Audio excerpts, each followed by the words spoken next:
Баршаңызға сәлем, құрметті көрермен. Менің есімім Шахмұрат Ордабаев. Мен көптен күткен Ақшақар фильмінің қазақ тілді дубляж режиссерімін.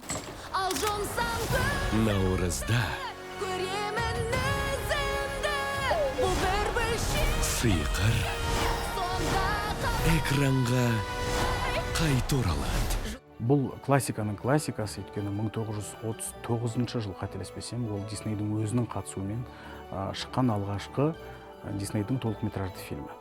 Бұл үлкен жаңалық болды сол жылдар. Басты кейіпкер ән айтатын, бойында күш-жігер мол, әсем, ару қыз.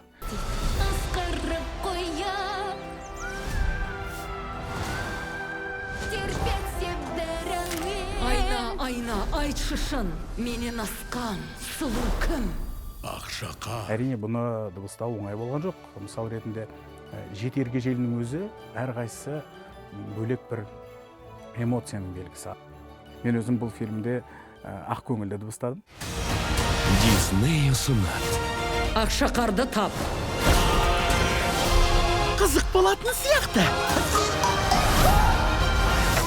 Мен де дәл солай ойлаймын.